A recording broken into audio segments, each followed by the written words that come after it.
¿por qué hacemos apologética? ¿Por qué defender nuestra fe? Primera de Pedro, capítulo 3, versículo 15. Si tienes tu Biblia ahí, vamos hacia allá.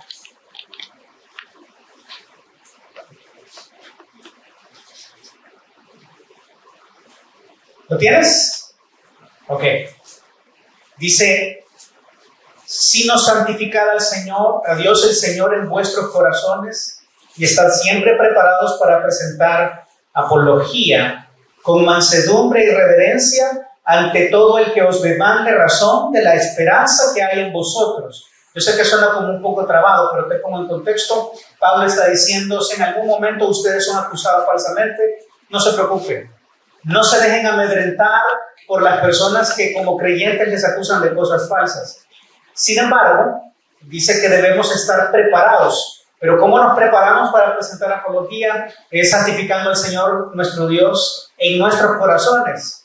Y tú te preguntarás, ¿y será que Dios se puede hacer más santo? Porque santificar es hacer más santo. Pero cuando hablamos del concepto, y tú sabes, santidad, no necesariamente significa perfección moral. Estamos hablando de la exclusividad que algo tiene para una causa. En este caso, yo te puedo poner un ejemplo bien sencillo. Quizás voy a pedirle a alguien de nuestro público que nos haga el favor de participar acá. Quiero ver, ¿cuál es su nombre, hermano? Mario. Mario, ¿usted tiene un cepillo de dientes en su casa? ¿Tiene un cepillo de dientes en su casa? Ok. ¿Usted compartiría ese cepillo de dientes con alguien? No. ¿Lo usaría para otra cosa que no sea lavarse los dientes? Ok, eso es santidad. Santidad quiere decir que somos del uso exclusivo de Dios y no nos comparte con nadie y no debería ser usado para otra cosa que no sea buscar su gloria. De la misma manera, cuando hablamos de santificar a Dios en nuestros corazones, es colocarlo en el lugar donde solamente Él puede estar. Teniendo eso en cuenta, estando completamente seguros que el Señor merece toda nuestra adoración, toda nuestra admiración y todo nuestro esfuerzo, entonces vamos a hacer apologética. Pero si no lo tenemos claro, y esta es una nota para cada uno de los que estamos acá, si yo no estoy claro y seguro que el Señor Jesucristo es Dios, Él es el Rey de mi vida y que merece toda mi fuerza, toda mi adoración, toda mi mente y toda mi alma, entonces no hago apologética. Mejor no me meto en esto.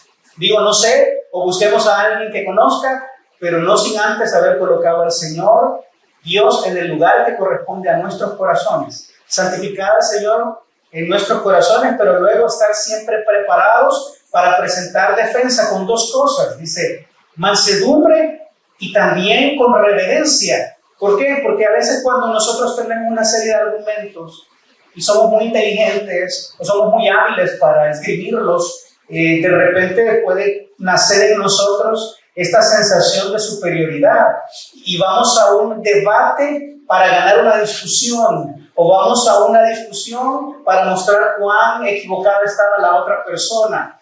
No se trata de eso. Si ustedes se fijan ahí dice que estemos listos para presentar apología, defensa. No es ataque, no es voy a postear en mis redes sociales para pelearme, es si alguien viene y me demanda razón de la esperanza que hay en mí. ¿Por qué crees lo que crees? ¿Por qué cuando te dicen que tienes una enfermedad terminal tienes fe y no te turbas? ¿Por qué crees en el más allá? Este tipo de preguntas merecen ser respondidas y un creyente genuino tiene que estar preparado para responder. Entonces, con esa base, vamos ahora a pasar a nuestro tema. Hay tres ramas de la apologética. Yo me voy a centrar solamente en una principal porque es el tema que nos ocupa hoy, que es la apologética filosófica. Y no se preocupen, no voy a hablar de Platón ni de Aristóteles, no necesariamente. Nadie se va a dormir aquí, espero yo. Eso es lo que yo espero. ¿Por qué filosófica? Porque es una parte de la apologética que va a llevarnos por medio de la lógica. ¿Saben una cosa? Yo quisiera que esta frase se les grabara, no está en su presentación, así que si pueden anotarla por ahí. El cristianismo es la cosmovisión más razonable que existe. Repito, el cristianismo es la cosmovisión más razonable que existe. ¿Saben qué es cosmovisión? ¿Alguien me quiere decir qué es cosmovisión? Veo tu inquietud ahí. ¿Sabes qué es cosmovisión? ¿Conoces el concepto? ¿Sí, tío? ¿Sí, tío?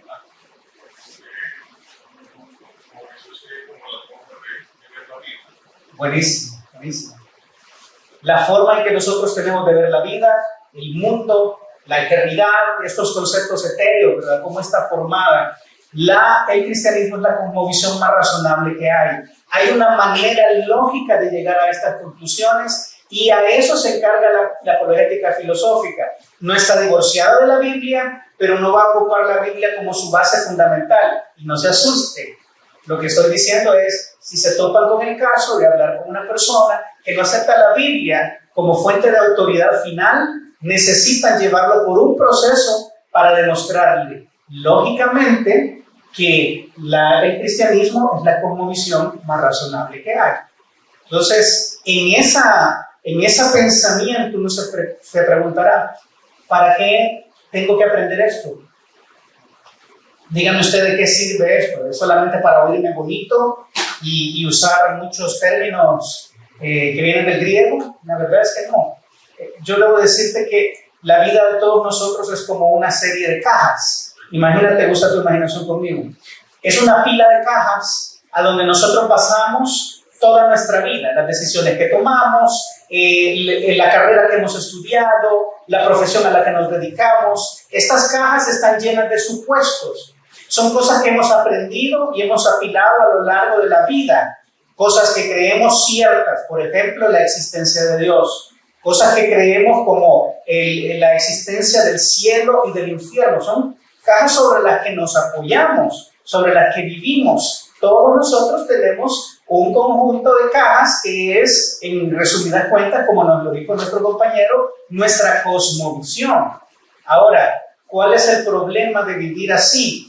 El problema es que a veces estas cajas, aunque tienen etiquetas, aunque están bien bonitas, aunque parecen firmes, por dentro están vacías.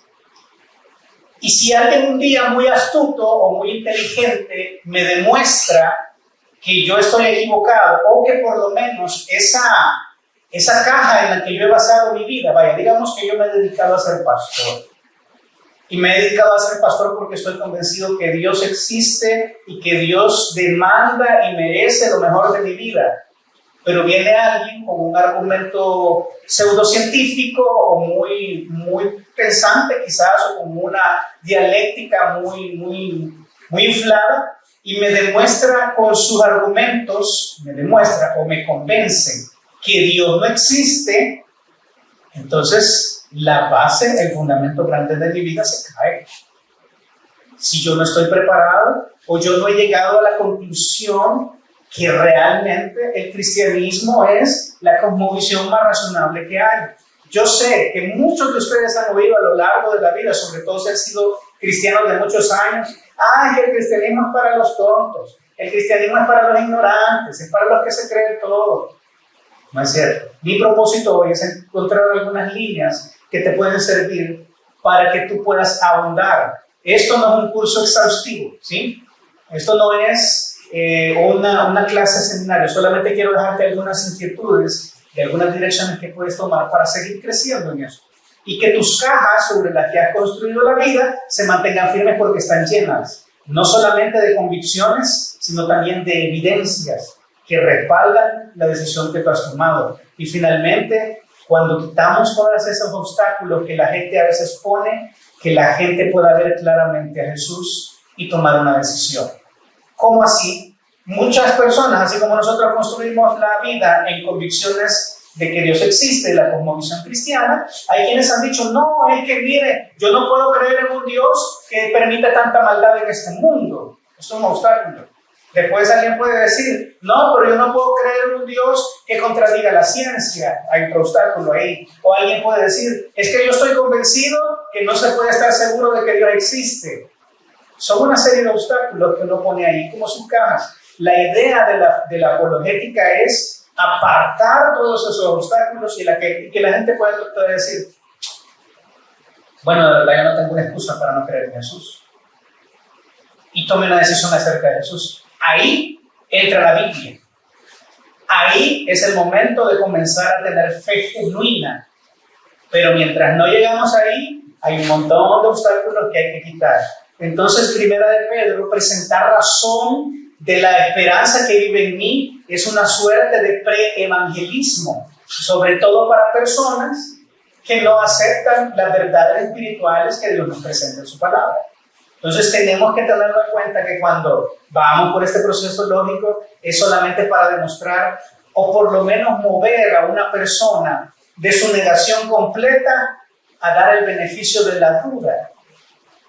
Si tengo una discusión con alguien a quien quieres o con una de tus personas cercanas, llegas de pasar a el cristianismo es para ignorantes a una expresión, por ejemplo, bueno, quizás tengas un punto, ¿ok? Eso es una victoria. Vamos moviendo despacio. Y el Señor quizás es el mejor interesado en que nosotros estemos preparados. Tú lo leíste ahí, ¿verdad? Debemos estar siempre preparados para presentar defensa. ¿Qué harían ustedes si un día de mañana se cruzan con alguien en su lugar de trabajo, en el bus, o sobre todo quizás, y yo voy a ir un poco más profundo, ¿quiénes de los que están aquí son padres? Ok, buenísimo. ¿Qué pasaría si un día tu hijo se sienta contigo y te dice, papá, a mí en el colegio me enseñaron hoy que Dios no existe? Ok, vamos a tener, después de nuestro pequeño infarto, vamos a tener que preguntar, ¿por qué dices tú que Dios no existe? Ah, porque el universo se fundó hace miles de millones de años en medio de una gran explosión que se llama el Big Bang, que fue ocasionada por nada, por un proceso de un estado físico de la materia inorgánica que se llama el estado del bosón de Higgs, y luego esto generó en una hiperinflación de la materia, una explosión que generó el universo. ¿Qué le dices tú a tu hijo?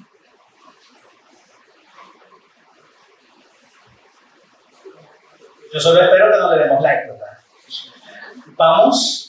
Yo quisiera enseñarte hoy algunos razonamientos que te van a permitir, si bien es cierto, no eres un cosmólogo o quizás no seas necesariamente alguien dedicado al campo de las ciencias, académicamente hablando, pero que tú puedas tener algunos argumentos que por lo menos puedan introducir una conversación que puedes seguir con alguien más.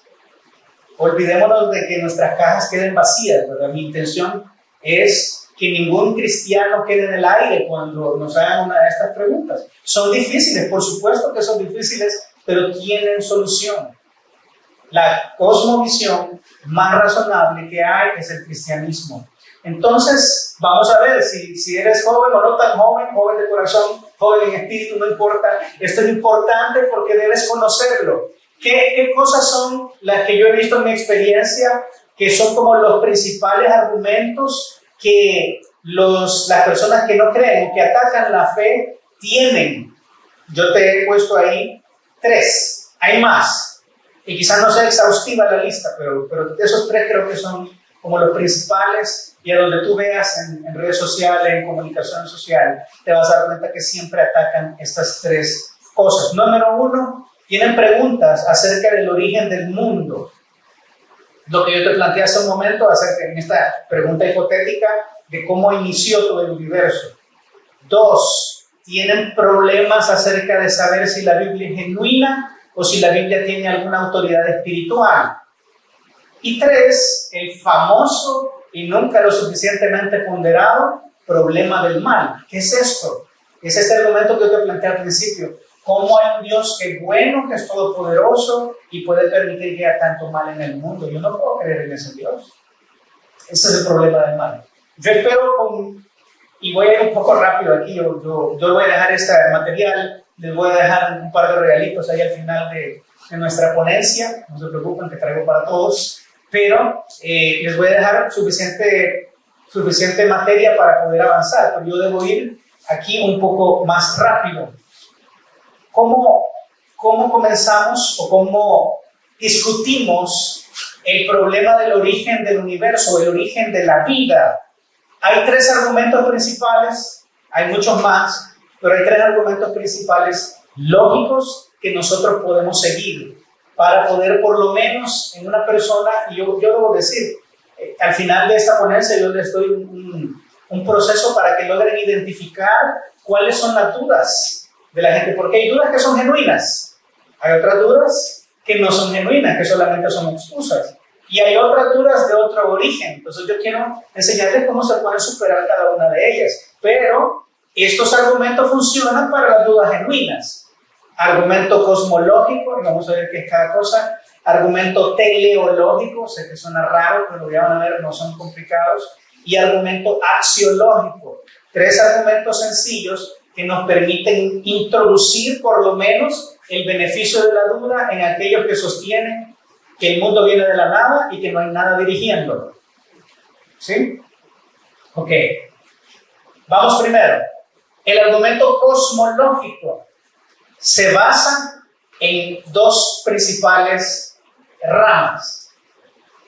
Hasta hace algunos años, muchas personas pensaban, ahora hay pocas que lo piensan, pero hace algunos años, muchas personas pensaban que el universo era infinito. ¿Todavía has oído alguna vez que el universo es infinito? ¿Sí? ¿Qué te parece esa afirmación? ¿Será cierta? Vamos a hacer una votación rápida aquí, ¿no? Vamos a irnos a los comicios. ¿Cuántos de los que están aquí creen que el universo es infinito? Levanten sus manos, sin miedo, sin temor. Ok, bájenla. ¿Cuántos piensan que el universo es finito? Ok, estamos básicamente empatados. Yo lamento decirles a los que votaron la primera vez que el universo es finito. Es vastamente grande, pero la mejor evidencia es un movimiento de expansión que todavía puede observarse en los telescopios. Eso se llama un efecto del corrimiento al rojo. Es el efecto en la luz, que sería como el efecto en el sonido, algo llamado efecto Doppler. Ustedes han ido manejando o han ido en un bus alguna vez y oyen que a lo lejos se oye una sirena de una ambulancia. ¿Cómo se oye cuando está lejos? Suavecito, pero en términos de notas, ¿se oye grave o se oye agudo? O sea, ¿cómo se oye? Fino, muy bien. Y cuando la ambulancia se va acercando, ¿cómo lo oyes? Como que le va cambiando la voz, ¿verdad? La ambulancia, y cuando pasa a nuestro lado, es un sonido duro. Y cuando pasa y se va lejos, ¿qué sucede con el sonido? Se vuelve a hacer, ok, ese efecto se llama efecto Doppler. ¿Y qué nos dice? Primero nos dice que tan lejos está. Es intencional, las ambulancias son intencionales en esto, son muy inteligentes. Lo que quieren es que sepamos qué tan lejos está. Si tú oyes una sirena finita, está lejos. Si oyes una sirena ronca, ya te pasó encima, a lo mejor apartarte. Sobre todo si es caravana de algún funcionario, vamos a dejarlo así. Ok, fíjate. Ese efecto lo podemos observar en el universo, en la luz. Cuando le toman las fotografías de estrellas que están muy lejos del punto de vista nuestro, hay un movimiento de luz roja. Esa luz roja que vemos ahí es nada más que la estela que va dejando el alejamiento de la luz. Es decir, el universo sigue expandiéndose. Pero cuando hablamos de infinitos hay un problema. ¿Qué es infinito? Algo que no tiene fin, no tiene principio, no tiene final. Entonces, ¿será que al infinito le puedo sumar 1? No, ¿verdad? No tiene sentido. El universo no es infinito porque sigue expandiéndose. O sea, tiene todavía lugar para seguir creciendo. No es infinito más 1. No sé si lo logran ver. ¿Saben cuál es el problema de los infinitos? Es que en los infinitos nosotros nunca hemos visto un infinito. Yo sé que algunos tienen infinitas posibilidades de gustarle a la chica y quieren, pero sinceramente nunca hemos visto un infinito. Conocemos los infinitos de la matemática, son infinitos teóricos. ¿Quiénes llevan alguna materia con mate 2 o 3 aquí? Ok, ya comenzaron con las aproximaciones, derivaciones y todo eso. ¿Qué es? La idea es ir, hay una recta, dicen. Y en esa recta hay una infinita cantidad de puntos y mediante yo me voy acercando más, los puntos pueden hacerse más chiquitos, hasta el infinito. Eso es infinito teórico. Pero realmente, si somos honestos, la recta que yo dibujé sobre el papel tiene una longitud y tiene un límite, una cantidad limitada de puntos. Un día voy a llegar al final. En nuestra mente los infinitos no tienen lógica. No tienen lógica. Y nunca hemos visto algo así. Por eso nos cuesta, dos cosas, fíjense. Por eso nos cuesta entender a Dios y nos cuesta entender la salvación.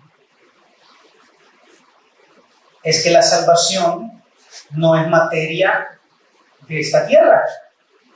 Es algo que está por fuera. Por eso cuando leemos 1 de Pedro 3, como 1 de Pedro capítulo 1, versículos del 3 en adelante, y dice que la salvación es incontaminada, es incorruptible e inmarcesible. Tres adjetivos algo trabados, pero que quiere decir básicamente que no se contamina, que no se corrompe y que no se marchita. Nos cuesta entenderlo. Porque nada en este mundo permanece perfecto todo el espacio de su vida, ¿verdad? Ninguna ropa que yo me ponga va a permanecer limpia a pesar de todo lo que pasa. Toda la ropa se ensucia. Si yo dejo hoy una tela nueva, blanca, doblada en mi closet durante 30 años, ¿va a permanecer igual? No, algunas hermanas que guardaron su vestido de boda me pueden decir que no. Exacto. No hay nada en este mundo que sea incontaminado, incorruptible, inmarcesible, pero la salvación sí, porque es trascendente, que está encima de nuestro universo. No entendemos infinitos. Es imposible. Entonces, la primera cosa es, entonces, como no hay infinitos, el universo tuvo que haber tenido un punto de partida. ¿Estamos de acuerdo con que el universo tuvo que comenzar en algún momento? Esta expansión que tiene el universo tuvo que iniciar en algún momento, y ahí es el único punto donde convergemos con algunos principios pseudocientíficos, le voy a decir, pero algunos principios de la ciencia actual. Ellos dicen, todo comenzó con un Big Bang. Tienen un punto, porque todo tuvo que haber venido a la existencia en un momento. Ellos dicen, el Big Bang pudo haber durado milésimas de segundo, o sea, todo vino de la nada, de un solo. ¿No les suena algo a ustedes de eso? Como a Génesis 1:1. No tiene sentido. O sea, ahí, pero cuando nos vamos ya al cálculo de tiempos y a todo lo demás, ahí entramos en discrepancia. Que como no tiene el infinito, el universo, lo que existe no es infinito, tiene un principio, tuvo que haber algo que lo causara. ¿Estamos de acuerdo o no? Tuvo que haber algo que lo causara, es decir, en algún momento, bueno, ellos dicen que no saben qué pasó, la mayoría de físicos dicen que no saben qué pasó, que de repente era una sopa de elementos inorgánicos que de repente se volvieron orgánicos, nadie sabe por qué. Eso no tiene sentido. Tú has oído la ley de la causa y el efecto, ¿verdad? Una causa y hay un efecto. Si yo pongo fuego debajo de una olla y comienzo a calentar esa olla, ¿cuál va a ser el efecto si la olla está llena de agua? Va a comenzar a hervir. Pero yo en algún momento tuve que haberle prendido fuego, no sé si me logro ver. No puedo ir por ahí y decir, vapor, vino de la nada. O sea, si uno mira humo en la sala de su casa, no va a pensar, quizás se metió el humo de afuera, ¿verdad? De repente comienzas a ver algunas luces amarillas ahí en el centro de tu sala y dices, a lo mejor apareció de la nada, o sea, se está quemando algo adentro tuyo. Ojalá que no sea tu cama, ¿verdad? Pero es lo que está pasando. Hay un efecto y entonces tiene que haber una causa. Una causa que es puntual. ¿Cómo así? Si no hubiera razones para que el universo hubiera iniciado y siempre las causas están ahí presentes, deberíamos tener siempre el mismo efecto, pero no hemos vuelto a ver un Big Bang. No hemos vuelto a ver el nacimiento del cosmos. Tuvo que haber un momento en el cual se inició todo. Y hay tres variantes. En este argumento hay tres variantes. Yo no me voy a referir a todas, solamente voy a dejar esta. A mí me gusta mucho la parte de Kalam, dice, no hay infinitos, entonces todo lo que tiene un principio tuvo que haber tenido una causa, ¿sí? El siguiente, que es el tomista, dice, como el universo está en movimiento, ¿estamos de acuerdo? ¿Sí? Algo tuvo que haber iniciado ese movimiento. El movimiento no aparece porque sí. ¿Quién inició ese movimiento? Y Santo Tomás de Aquino, que es quien lo propuso la primera vez, dijo, ese primer movimiento es Dios. Y el ignaciano es, toda causa debe tener un efecto. Y todo efecto, el efecto es lo que vemos en el universo, tuvo que tener una causa. Y esa causa es Dios. Es básicamente lo que dice el argumento cosmológico. Este me gusta muchísimo más. Para serles honesto, este quizás de los tres argumentos es el argumento más sólido que hay.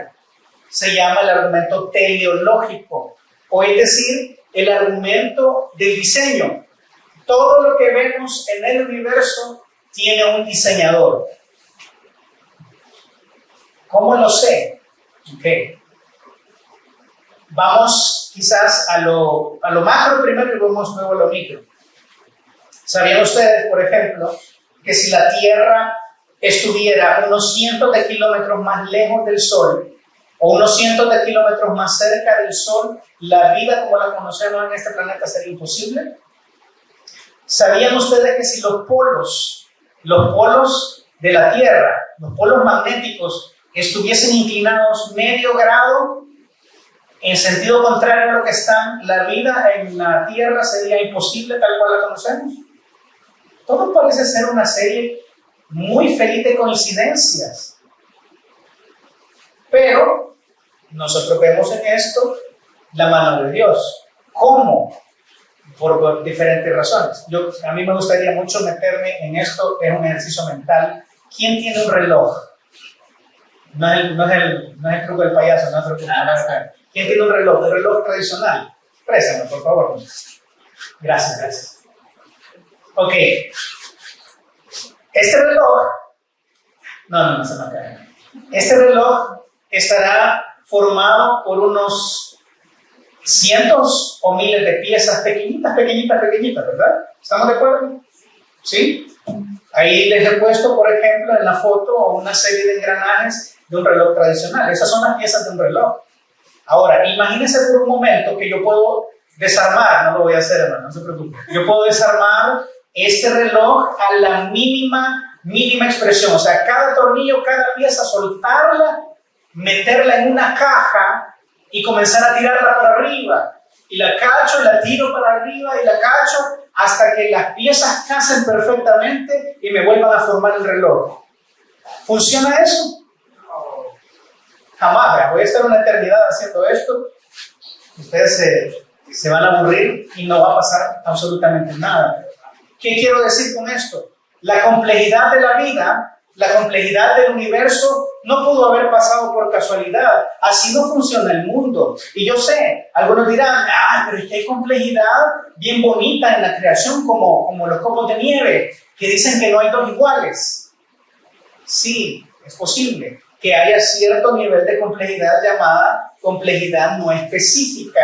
Pero si uno va a Estados Unidos, a un lugar que se llama el Monte Rushmore, que yo he puesto ahí, a donde están las caras de 4 de los presidentes de Estados Unidos, uno llega y cuando lo ve dice, wow, la erosión, ¿cómo la erosión pudo darle forma de cara a eso, verdad? Uno no piensa en eso, uno piensa que hubo alguien que tuvo deliberadamente que picar la piedra, ¿saben por cuántos años? Para darle la forma específica de las caras de estos presidentes. Uno no piensa, eso está ahí por casualidad. ¿O sí? No, uno había que ser un poco corto de vista para llegar a esas conclusiones. Pero algunos miran el ajuste del universo como una casualidad. Algunos miran que nuestros cuerpos sean maquinarias perfectas como un fruto de la casualidad. ¿Por qué? No tiene sentido. ¿Algunos de ustedes les sobra un órgano, hermanos? Me arrepiento por haber preguntado eso, perdón.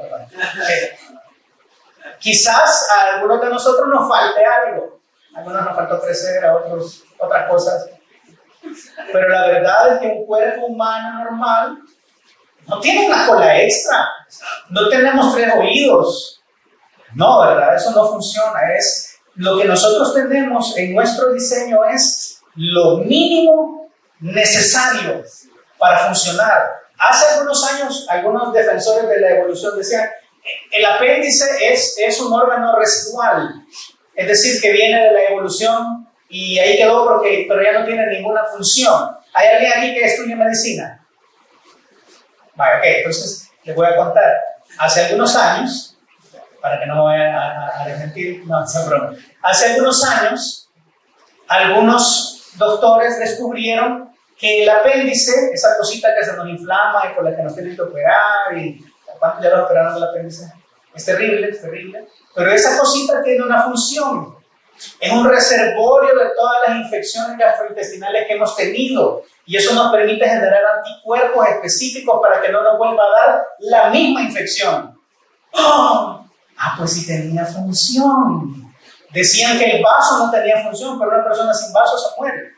Decían que el páncreas no tenía función hasta que descubrieron la insulina. No sé si me están siguiendo. Todas nuestras partes del cuerpo han sido íntimamente diseñadas para que tengan una función y ese diseño nos habla de un creador, pero quizás la evidencia más increíble es eso que tienen ustedes ahí. Ácido desoxirribonucleico, ADN, en otras palabras, que si ustedes lo saben es una combinación de secuencias de aminoácidos que permiten a cada célula del cuerpo saber que es la célula de una uña, de un hombre masculino que es de raza, qué sé yo no sé qué raza soy, pero que tiene 39 años a la fecha y es la uña del dedo gordo.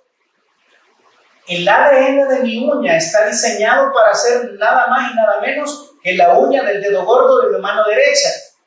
Eso es información. ¿Alguna vez ustedes han subido al boquerón? ¿Quiénes han subido al boquerón alguna vez? Okay. ¿Se han fijado que en la parte de abajo del boquerón, que donde está el cráter, hay como un llano negro de cenizas y a veces algunos traviesos llegan por ahí y escriben cosas con unas piedritas, dejan como mensajes? Uno mira esas piedras y dice, qué tremendo la naturaleza, me dice, Carla te amo, dice, wow, qué casualidad, No, o sea, alguien tuvo que tomarse el tiempo de codificar un mensaje con piedritas, sí, pero formó letras que nos dan información. O sea, la información viene, es la forma de transmisión de un ser inteligente hacia otro ser inteligente. No funciona que la naturaleza de una manera ciega haya diseñado todo lo que hay. ¿Por qué entonces no somos protozoos?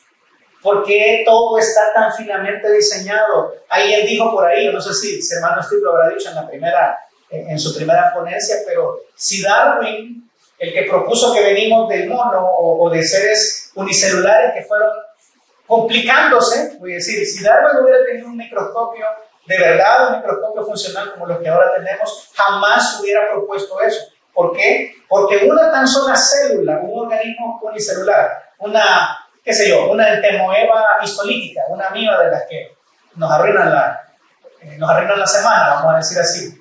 Una de esas amibas, vista bajo el microscopio, tiene una cantidad increíble, son pequeñas ciudades. Tienen una parte a donde procesan los alimentos y generan energía, otra parte donde respiran, otra parte donde beben, otra parte donde se multiplican, otra parte a donde les permite excretar los desechos. Todo en una pequeña célula. No es que la célula sea simple y se vuelve compleja, es que aún lo más pequeño en este mundo es muy complejo. Y todo está codificado y diseñado para que funcione. Díganme si eso no es evidencia de que hay detrás un diseñador. Ahora, hay otro argumento. El argumento axiológico es: todos los seres humanos tenemos un sentido natural de la moral. Y esta constitución moral del hombre apunta a un autor o legislador. Aquí les voy a contar un chiste porque esto nos va a servir después. Ellos dicen, ¿por qué un Dios poderoso, todo amor, como dicen que este Dios, permite el mal? Eso dicen los ateos, ¿verdad? Dicen, yo no puedo creer en un Dios que permite el mal, pero ¿qué está bien y qué está mal? Te lo planteo así. Si yo quiero saber qué tan blanca es esta pared, ¿cómo puedo yo saberlo? Y yo no sé si ustedes han visto un reto en redes sociales, que si el vestido es azul, o es dorado, o es blanco con dorado. ¿Lo han visto? Que unos dicen que es blanco, otros dicen que es dorado. ¿Cuál es la respuesta a este dilema? Es tener un estándar. Yo traigo una cosa que yo sé que es muy blanca, que es 100% blanca, y la pongo contra esta pared y digo, ok, entonces sí, es blanco, pero no tan blanco, ¿verdad? Entonces es un blanco dover, un hueso antiguo, yo no sé cuáles son los colores de la pintura, pero uno tiene un estándar sobre el que comparar. ¿Cómo sabes cuando algo está bien o cuando está mal? Tienes que compararlo con un estándar. ¿Quién es ese estándar? Dios. Ok, entonces vienen algunos sociólogos ateos y dicen, no, es que el concepto del bien y del mal es un constructo de las sociedades. Ustedes han oído de los caníbales, ¿verdad? ¿Sí? ¿Qué son los caníbales? Son tribus en la lejana África que comen hombres.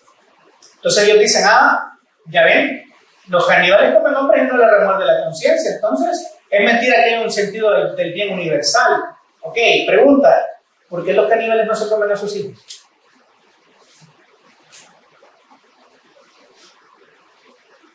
Okay. ¿No será que en el fondo saben que algo está mal? Todos de alguna manera, en todas las edades hemos tenido un concepto de lo que está bien y lo que está mal. Ha sido ajustado, por supuesto, a nuestra condición espiritual, lamentablemente, pero todo ser humano tiene una concepción. Aún los ateos dicen, ¿por qué Dios permite el mal? Pero si Dios no existe y no hay un estándar para decir que está bien y que está mal, ¿cómo pueden decir que el mal existe? Ellos mismos contradicen su razonamiento. Si todo está bien, todo está mal. ¿Saben cuál se ha puesto de moda ahora? Es tu verdad y mi verdad. ¿Me han oído? Tenés que estar convencido de tu verdad y yo de la verdad y los dos tenemos razón y así nos toleramos todo. Ok. Entonces, hay un problema con vivir con este relativismo moral. Y es que si para mí agarrar el reloj de la hermana y llevármelo a mi casa no está mal, ¿quién puede vivir así? Hay sociedades que viven así. Bueno, yo quiero este carro, me lo voy a llevar, pero si te me cruzaste y me caíste mal, o no me gusta la camisa del equipo al que vas, te mato, ¿verdad? Y está bien. Para ellos está bien, pero ¿por qué cada uno de los países de este mundo tiene una serie de leyes que legislan lo que está bien y lo que está mal? Si todo es relativo, si cada cosa es un constructo, ¿por qué no vivimos así? Es que ¿saben cómo es? El mundo no funciona así. Si yo estoy plenamente convencido que soy un pájaro, no vean la contextura atlética del pelo y los huesos y las plumas, voy y me subo al último piso de la Torre Cuscatlán y me tiro para abajo. ¿Qué creen que va a pasar? Pero yo estoy plenamente convencido que soy pájaro. Demuéstrame que no soy pájaro. No, es que todas esas evidencias que usted me presenta son relativas. Usted es un pajarofóbico. Entonces no quiere aceptar que yo soy pájaro. No importa si estoy plenamente convencido de algo. Hay una ley de la gravedad que me va a empujar al centro de la Tierra y si me tiro desde arriba voy a caer irremediablemente. Así funciona. Hay leyes físicas en esta vida. Y de la misma manera que hay leyes físicas, hay leyes espirituales. No importa que yo esté plenamente convencido que Dios existe o que no existe. Lo que importa es la verdad. ¿Qué es la verdad? Es la completa concordancia entre lo que yo creo y la realidad de lo que existe. Esa es la verdad. No es tu verdad y mi verdad, no es cada quien tiene un pedacito del elefante, no funciona así. Nunca ha funcionado así. Los aviones en los que ahora viajamos no funcionan en física relativa. Si el avión va a menos o a mayor velocidad, si tiene un ángulo diferente en alas, el avión se va a estrellar. No sé si lo logran ver, pero este mundo no funciona con base a relativos o depende de cómo yo me siento.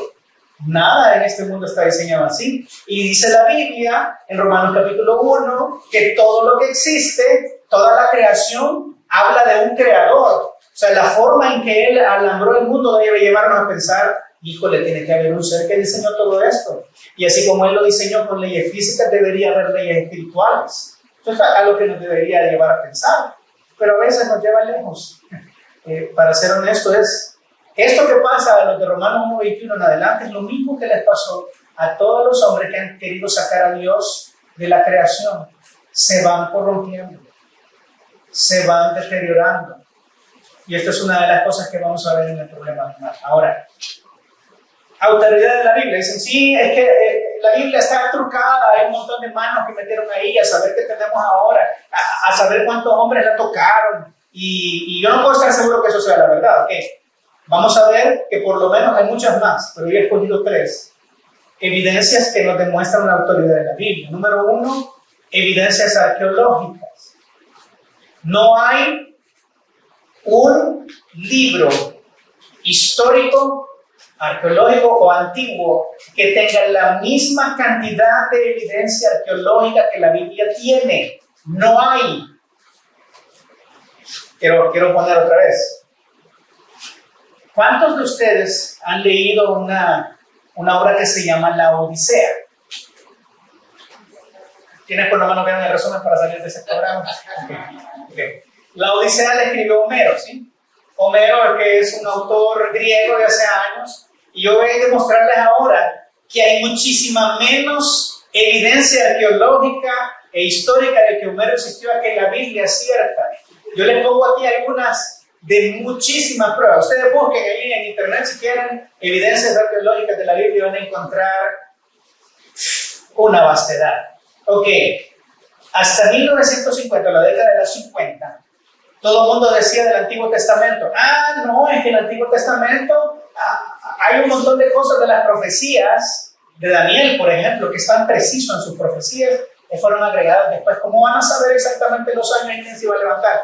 No, hombre, esa volada la agregaron después, muchos años después, porque algunas de las profecías de Daniel se cumplieron hasta 400 años después.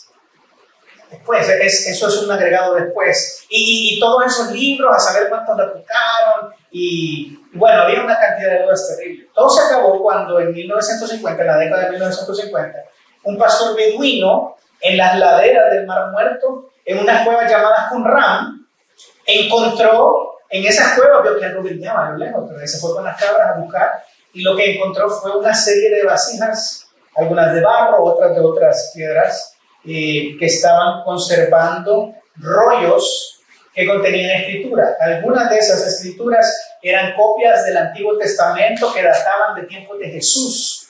O sea, en los tiempos de Jesús había una secta muy radical que se refugiaron ahí en Qumran y ahí hicieron toda su vida. Y entonces ahí tenían las escrituras. ¿Y saben qué fue lo impactante? Sacaron la escritura antigua de libros como Daniel, de libros como Ezequiel, estaba todo el Antiguo Testamento ahí metido en las vasijas, y lo fueron a comparar con las escrituras que ahora tienen los judíos, que por cierto es la misma escritura que tenemos nosotros. Y adivinen cuánto por ciento tenían de coincidencia. 100. Completamente idénticas, del tiempo de Jesús a nuestros días, por lo menos 2000 años, el Antiguo Testamento y el que ahora tenemos 2000 años después. Ahora súmenle, ¿verdad? Hasta el tiempo de Jesús, ¿cuántos miles de años había? Entonces, 3000, 4000 años, comparada escritura con escritura, son idénticas. Y entonces se acabó el argumento de que, pues sí, a saber cuántas manos habían tocado esto, siguen manteniéndose igual. Ok, tenemos ahí a la par esta piedra que llamaban la piedra o la estela de Pilato. ¿Qué había ahí? Hasta ya por 1930, todo el mundo decía que Pilato era una invención del judeocristianismo, porque no había ningún registro que Pilato haya sido prefecto de Judea, o que hubiera existido alguien llamado Pilato. Todo eso se acabó en 1930, cuando un arqueólogo encontró a las orillas del mar de Nazaret, o de Galilea, mar de Galilea, una piedra de un monumento que se había erigido ahí hace muchos años, donde decía claramente Poncio Pilato, prefecto de Judea. Pues sí, quizás existió Pilato. A la par de eso tienes el cilindro de Ciro. Muchos historiadores clásicos habían negado que Ciro el Grande había dejado ir al pueblo de Israel hasta que encontraron ese cilindro, que dice claramente el edicto, porque se escribían antes los persas en cilindros de barro, era raro, eran sus discos duros. Entonces ahí escribieron que Ciro estaba dejando ir a todos los pueblos a sus tierras, incluido el de Israel. Y se acabó la discusión. ¿Qué estoy diciendo con eso? Que siempre todos los atacantes de la Biblia han atacado su historicidad, su especificidad, su veracidad histórica, y toda la vida la arqueología les alcanza, y entonces yo no sé cuántas bocas han sido calladas a lo largo de la historia. Pero no solo eso, yo quiero enseñarles algo que se llama crítica textual. Suena feo, pero es muy bueno. ¿Qué quiere decir? En crítica textual lo que tú tienes es que para que un manuscrito antiguo tenga validez o tenga respaldo, tú vas a buscar las copias más viejas que existen, ¿sí? Vas a buscar todas las copias. No se preocupen que este PDF lo tiene ahí Dani y se lo puede pasar en cualquier momento. Todas las copias de todos los escritos, los más antiguos, y mientras más copias y más viejas son, el libro o el documento que estás estudiando tiene más respaldo, ¿sí? Así se tratan todas las demás obras. Yo sé que ustedes me dijeron que sí habían leído o conocen la Odisea. La Odisea es un libro que escribió supuestamente un ser llamado Homero, del que no tenemos ningún registro histórico, pero que dice que se llamaba Homero. Y la copia más antigua que tenemos es de 600 años después que Homero murió. Y ahí te pongo una serie de manuscritos antiguos y mira cuándo supuestamente fue escrito. Por ejemplo, veamos los Anales de Tácito. Fueron escritos cerca del 56 o el 120. Y los eventos que narra son del 14 al 68 después de Cristo. Y luego, la fecha en que se escribió supuestamente fue entre 100 y 120. Ahora, el más temprano, es decir, el más antiguo que hemos encontrado, data del 850 después de Cristo. ¿Cuánto de diferencia hay? Son casi 700 años.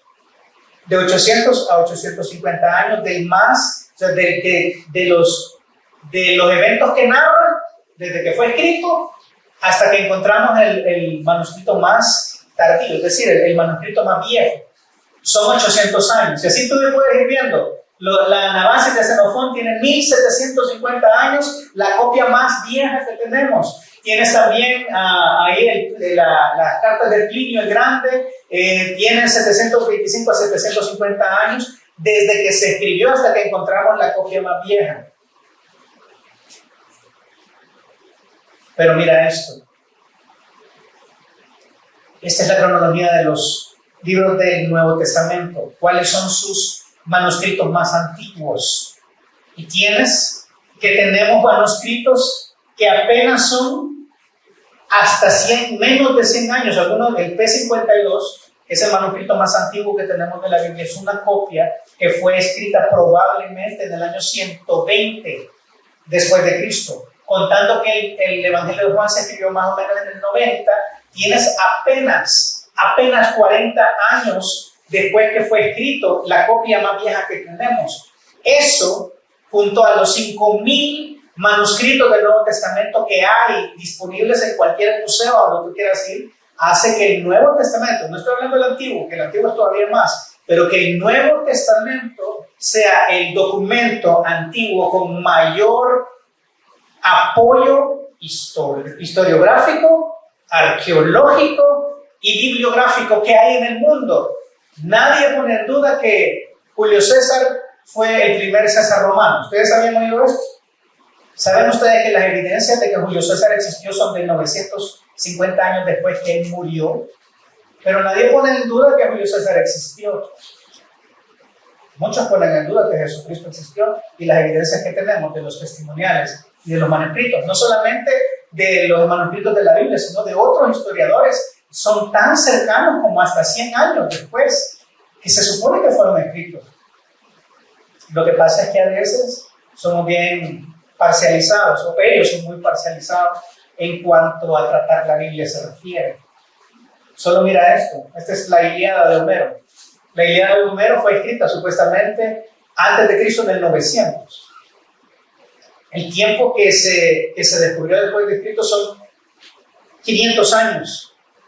Y el número de copias que tienen de estas, entre otras, son 643. Ahora, el Nuevo Testamento fue escrito en el periodo del 40 al 100 después de Cristo.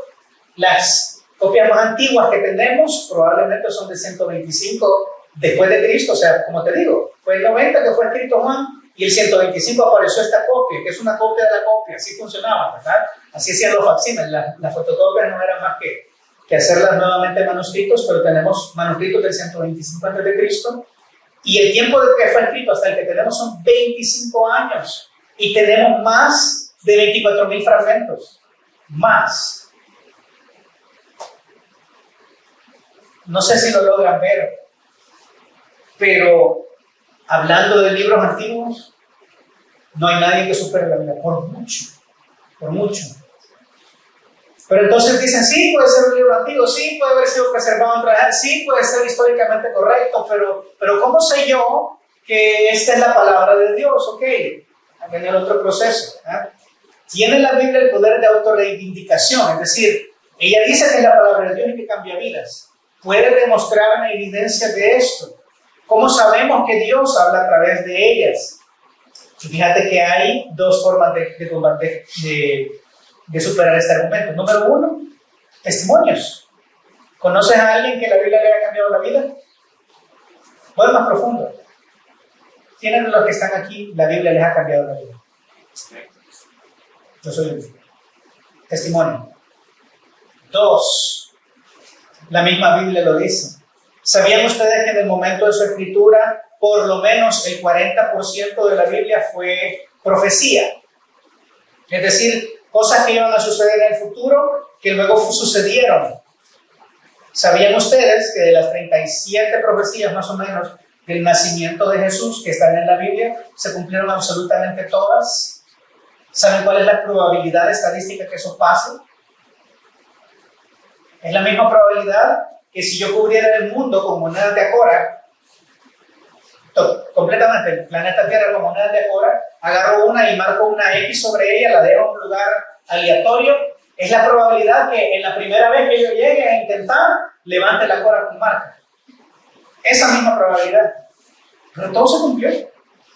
Y la Biblia dice en Isaías 46, si me siguen ahí, esto quizás es una de las cosas más importantes.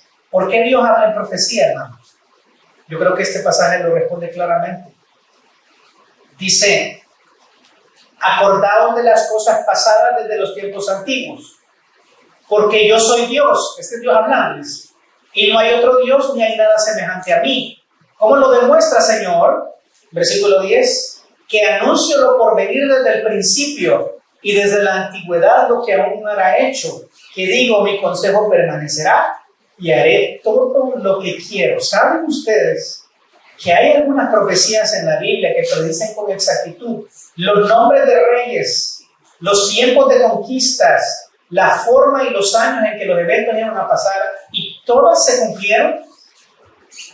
400 años de que existiera el imperio babilónico, un profeta dijo que iba a venir un hombre llamado Nabucodonosor. ¿Por qué? Porque es una de las mejores evidencias de que Dios es Dios. Y el que lo dijo en su momento lo cumplió porque tiene autoridad espiritual.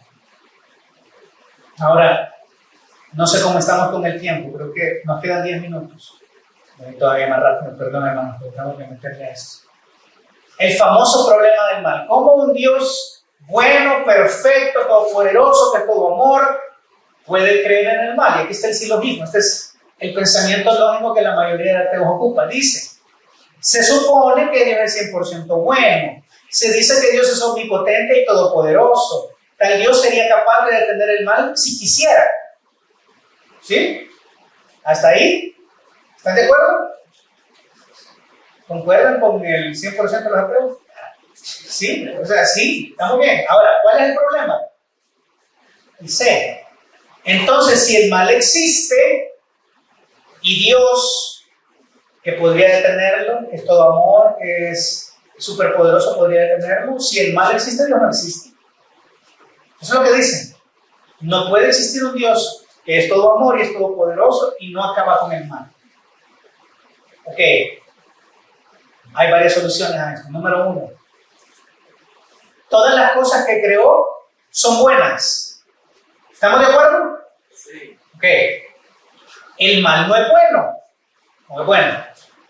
No, ¿verdad? Por lo tanto, el mal no fue creado por Dios. Y algunos dirán, sí, pero tu Biblia dice que Dios creó todo lo que existe. Okay, aquí a veces puede que nos trabemos, pero vamos un poco más profundo. Vamos a la solución número 2. Okay. Dios creó todas las cosas. Dios no creó el mal. ¿Estamos de acuerdo? Sí. Okay. Por lo tanto, el mal no es una cosa. Ahora yo pregunto a ustedes, ¿es el mal una cosa? ¿Un objeto? ¿Qué es el mal?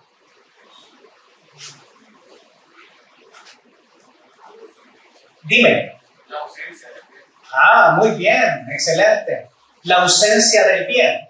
Vamos a usar una figura que la Biblia ocupa. En 1 de Juan, en su capítulo 1, dice que Dios es luz y no hay ninguna tinieblas en él. Eso es lo que dice. Es una figura tomada de la Biblia y en cada vez que tú ves una representación de Dios en la Biblia, está muy relacionada a la luz. Dios es luz. ¿Existe la oscuridad, hermanos? Sí. Lo que vemos es la ausencia de luz. No podemos medir qué cantidad de oscuridad hay, sino que medimos la cantidad de luz que no hay. Y puede haber una oscuridad completamente negra porque no hay nada de luz. Pero la oscuridad no es una cosa objetiva, es simplemente la ausencia de luz. ¿Existe el frío, hermanos? Ya están tomando copia de la primera pregunta. ¿Qué es el frío? Es la ausencia de calor. Podemos medir el calor y su ausencia de una cosa es frío. Cuando nos morimos, naturalmente nos enfriamos. Nuestras células, nuestras moléculas dejan de estar en movimiento y generar calor y nos enfriamos, frío. Se va el calor, podemos medir la ausencia o la presencia de calor, pero no el frío. De esta misma manera podemos concluir algo. Podemos concluir que el mal es la privación o la corrupción de algo bueno. Yo les quiero enseñar esto en un sentido. Vaya, ¿alguna vez ustedes han visto una carie volando? Y digan, ¡hey! Es una carie, ¿verdad? No, no te van a meter. No, ¿verdad? ¿Qué es la caries? ¿Hay algún odontólogo aquí? Ok. ¿Futuro odontólogo? No. Me preocupa. Okay. ¿Qué es la caries? La caries es el efecto de la degradación bacteriológica del esmalte de un diente. En resumen, lo que pasa si no me lavo los dientes es que se me quedan sucios y las bacterias que están ahí generan corrupción de mi esmalte. Por eso, si yo me lavo luego los dientes y tengo una carie, aunque elimine las bacterias, la carie se queda ahí. Porque no son bacterias, es el efecto de las bacterias en el esmalte. Una caries no puede existir si no hay un diente, por eso no vuelan. Porque es el efecto de algo bueno que se corrompió. Ustedes han leído en Ezequiel capítulo 28, en Isaías 14, los pasajes que hablan de Satanás, ¿sí? En uno de ellos dice que él era perfecto en todos sus caminos hasta que se encontró en él, ¿qué? Maldad. ¿Cómo se encontró maldad en Satanás? Okay. Isaías 14 nos lo dice. Él dice que cuando vio el poder que tenía, la belleza que tenía, él llegó a la conclusión y dijo, yo voy a subir mi trono al lado del Altísimo, voy a subir al monte de Dios y seré semejante al Altísimo, y entre paréntesis, ¿verdad? Voy a recibir adoración de todos los demás y voy a estar por encima de todo. Okay. ¿Qué hizo Satanás en ese momento? Estaba sacando a Dios del reino de su corazón. Cuando él toma esa decisión consciente, todo lo bueno que tenía Satanás, la Biblia lo dice claramente en Ezequiel 28, toda la sabiduría, su belleza, su esplendor, se corrompió. Y quiero demostrar algo. El mal no es un objeto. Dios no lo creó. ¿Cómo lo sé? Ok. Dígame la cosa más mala que un ser humano puede hacer, por favor. Se vale todo. Dígame. Matar. ¿Cómo podría un ser humano matar? Ok, un arma. Un arma es el producto del desarrollo tecnológico de una máquina que lanza proyectiles, pensando en una pistola, vaya. Ok. Hubo un científico y hubieron un equipo de personas que diseñaron esta arma para lanzar proyectiles y fue usada para matar. Esto es evidencia de algo bueno que Dios dejó en la humanidad, que es creatividad.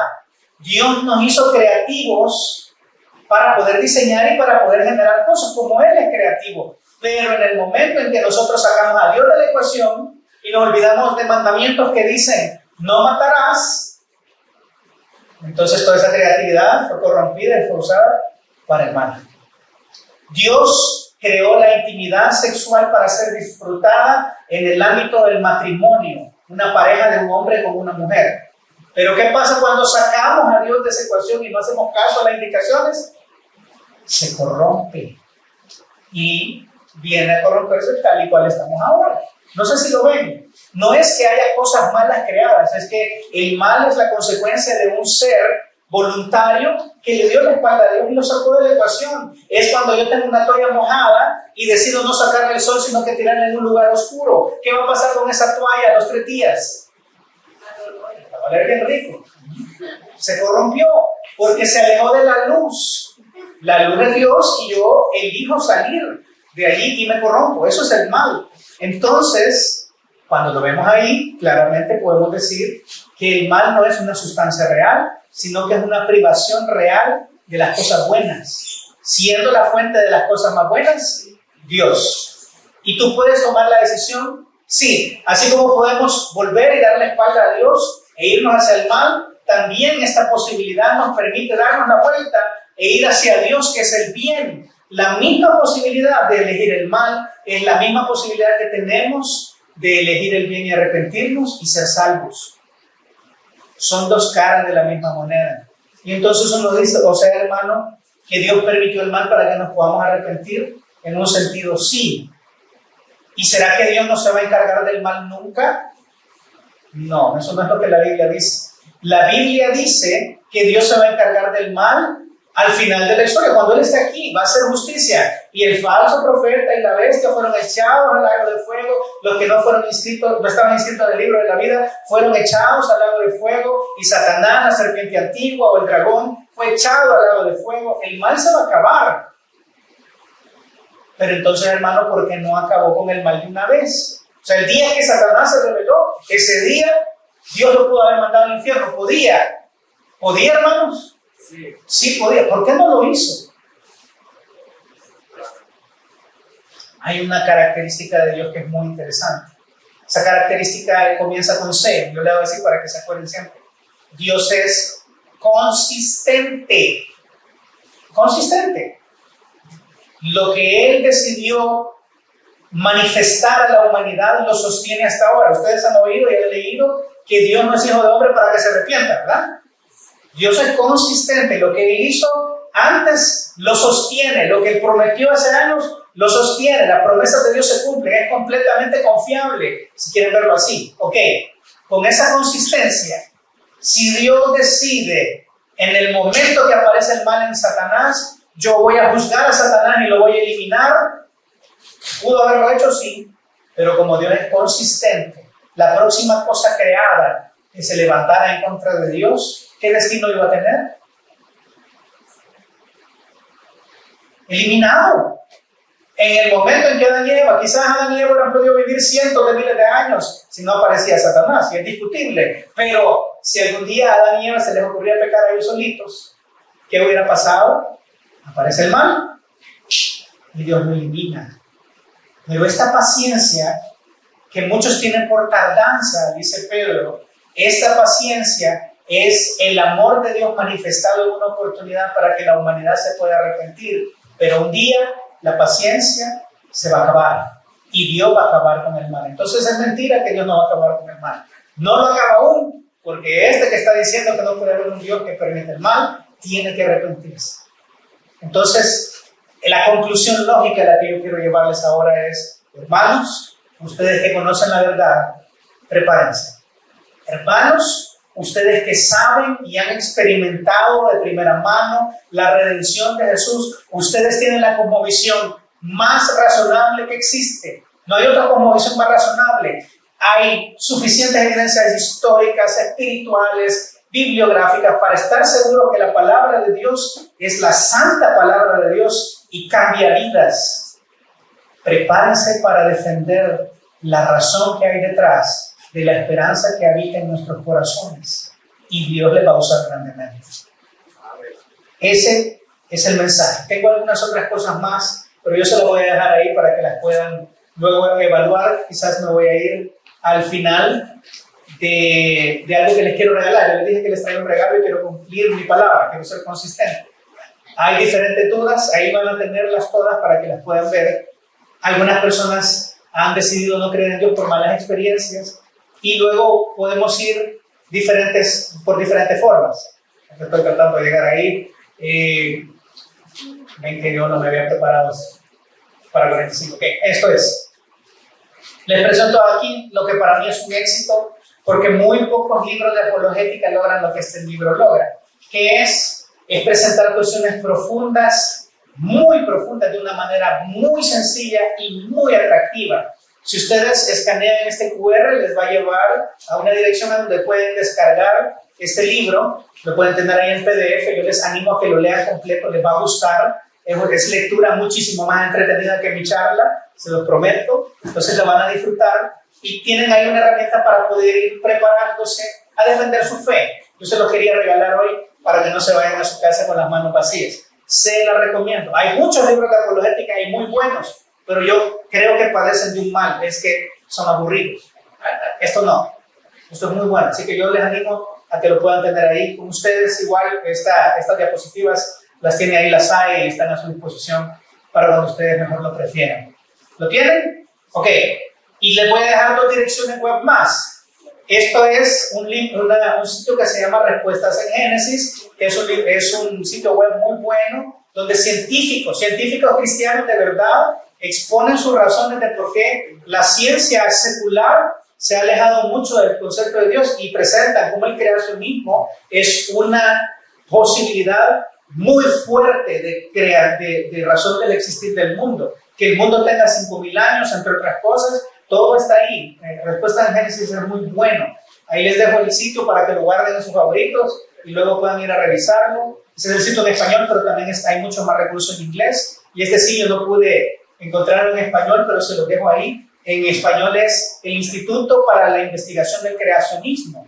Es donde hay un grupo de científicos que se han dedicado a hablar acerca de los fósiles, de los dinosaurios, y de todas estas cosas que a veces son problemas bien complicados para algunos creyentes que no tienen ningún trasfondo científico. Ellos han desarrollado investigaciones que desmienten muchos de los mitos científicos que demuestran que el mundo tiene millones de años. Entonces, ahí se los dejo, revísenlo. Y si tienen pues alguna duda o podemos ayudarles en algo, Daniel y aquí también Oscar, David y todos los demás tienen nuestro contacto. Y para nosotros siempre es un placer hablar de estos temas. Yo espero en el Señor que esto que vaya a ser de bendición para su vida, que les dé más herramientas, pero sobre todo que despierte una inquietud en sus corazones. En la medida en que el siervo de Dios se prepara para presentar razón de la esperanza que hay en su corazón, en esa medida Dios le usa más y puede ser agente de cambio en esta sociedad que necesita tanto de Jesús. Así que si me lo permiten, quisiera orar para terminar este tiempo. Inclina tu rostro y ¿dónde estás? Padre, yo te doy gracias por el tiempo que me permitiste disfrutar, Señor, con mis hermanos aquí presentes. Hermanos y hermanas que tienen en su corazón el preparar